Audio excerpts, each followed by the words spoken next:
안녕하세요. 아브라함이 사라로 인해 다시 거짓말합니다. 오늘 본문은 창세기 20장 1절에서 18절입니다. 1절, 아브라함이 거기에서 네겝으로 이동해 가데스와 술 사이에 거주했습니다. 그리고 다시 그랄로 가서 잠시 머물러 살았습니다. 이동하다는 단어는 원래 뽑다라는 뜻입니다. 초지를 찾아 자주 이동하는 유목민이 장막의 기둥을 뽑아 거주지를 옮긴다는 의미에서 이동하다는 뜻을 나타냅니다. 소돔과 고모라는 사해 밑에, 블레셋은 사해 해변에 있었습니다. 소돔과 고모라의 불과 유황 심판 여파로 주위의 목초지들이 피해를 입었을 것입니다. 소돔과 고모라 지역 근처에서 목축을 하는 모든 족속에 대규모 이동이 있었던 것입니다. 그랄 왕의 입장에서는 매우 위협적인 상황이었죠. 그래서 정략 결혼을 통해 족속 간의 평화를 유지하는 것이 필요했을 것으로 추측합니다. 2절, 아브라함은 자기 아내 사라에 대해서 그녀는 내 여동생이라고 말했습니다. 그러자 그랄 왕 아비멜렉이 사람을 보내 사라를 데려갔습니다. 아비멜렉은 블레셋 왕들의 일반적 칭호입니다. 블레셋 왕을 그랄 왕이라고 부른 것은 그랄이 블레셋의 한 성이기 때문입니다. 그가 사라를 데려간 까닭은 아브라함과의 동맹을 원했기 때문이라고 봅니다. 아브라함은 당시 갑부와 지역 유지라고 할 수 있을 정도의 재산과 가축을 거느리고 있었습니다. 또한 롯을 구출할 때 보여주었던 막강한 힘으로 헤브론 지역에서 상당한 명성을 날렸을 것입니다. 아비멜렉은 그런 아브라함과 동맹 관계를 맺고자 했던 것으로 봅니다.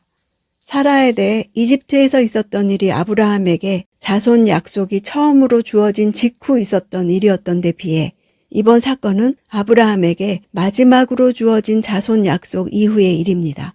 이처럼 이 두 사건은 일종의 구조를 형성합니다. 6절, 하나님께서 꿈속에서 또 그에게 말씀하셨습니다. 나 역시 내가 온전한 마음으로 이 일을 했다는 것을 안다. 내가 내게 죄짓지 않도록 내가 너를 막은 것이다. 그 때문에 내가 너로 하여금 그녀를 건드리지 못하게 한 것이다.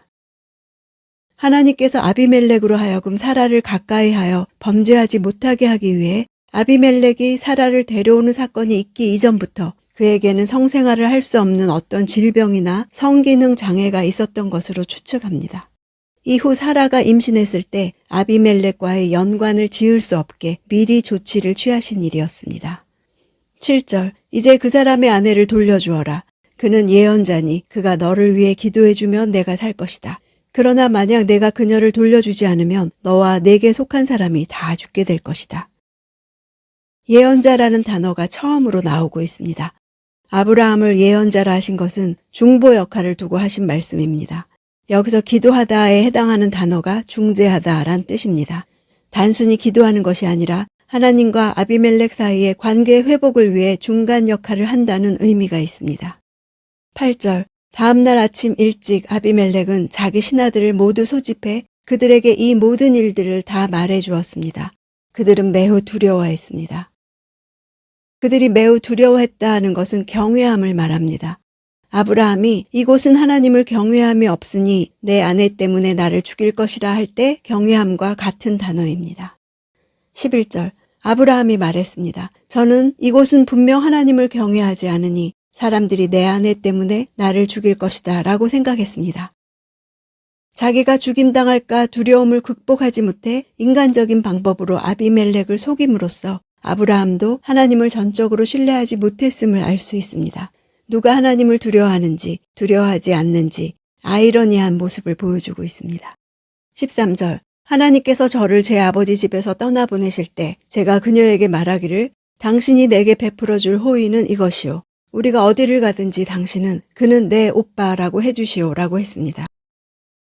하나님의 부르심을 따라 믿음의 길을 시작한 이후 25년간 하나님 안에서 믿음을 배웠음에도 이 불신앙이 변하지 않았다는 것을 알 수 있습니다. 결정적인 순간에는 세상의 방법대로 행하는 것을 보여줍니다. 16절, 그리고 아비멜렉은 사라에게 말했습니다. 내가 내 오빠에게 은 1000개를 준다. 이것이 너와 함께한 모든 사람들 앞에서 내가 당한 일에 대한 보상이 될 것이다. 이 모든 일에서 내가 잘못이 없다는 것을 모두가 알게 될 것이다. 아브라함을 내 오빠라고 한 것은 아비멜렉이 법적인 근거로 사용한 것입니다. 은 1000개는 약 11.3kg입니다. 고대 근동의 한 신화에는 1000세겔이 신들이 결혼할 때 치러진 혼례금으로 기록되어 있습니다. 당시 노동자의 월급이 반세겔이었으니 167년을 일해야 하는 액수입니다. 왕은 그렇게 큰 선물로 사라의 일이 다 해결되었다고 선언합니다. 자신의 명예뿐 아니라 아브라함과 사라의 명예 역시 회복하길 바란 것입니다.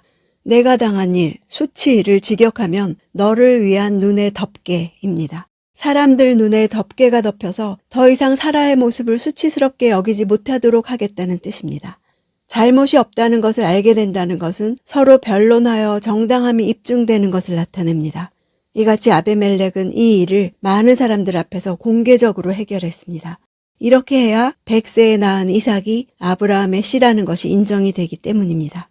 이삭의 출생이 하나님의 보호 아래 있음을 드러내는 사건입니다. 17절 아브라함이 하나님께 기도했더니 하나님께서 아비멜렉과 그의 아내와 그의 여종들을 고치셨습니다. 그래서 그들이 아이를 가질 수 있게 됐습니다. 고치셨다. 라파. 라파는 본문의 최초로 등장하는 단어입니다.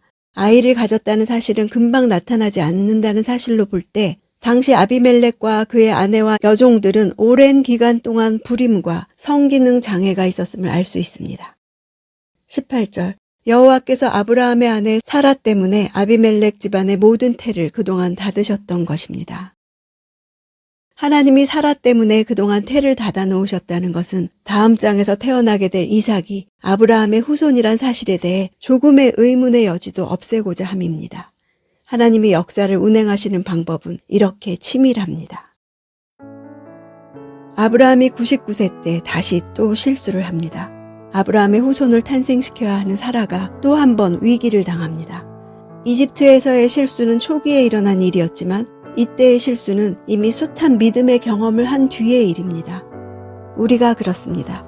우리는 같은 실수를 되풀이하는 어리석은 사람입니다. 하나님과 친밀한 교제를 나누기도 하고 중보기도도 하고 계시도 받으면서도 어리석은 실수를 반복하는 사람입니다. 그런 우리를 하나님과 세상 사이의 예언자, 중재자라 하십니다.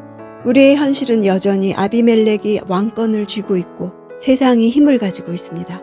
그러나 이 땅을 위해 하나님께 기도하는 하나님의 사람들이 있어야 그들이 살고 하나님의 사람들의 중재가 없으면 그들이 죽는다고 하십니다. 하나님과 사람 사이의 중재자로 세우심이 우리의 신분입니다. 사람들을 위해 기도해야만 사람들이 살 수 있다고 하신 세상 속에서의 나의 위치를 확인하고 그렇게 사는 날 되기 원합니다.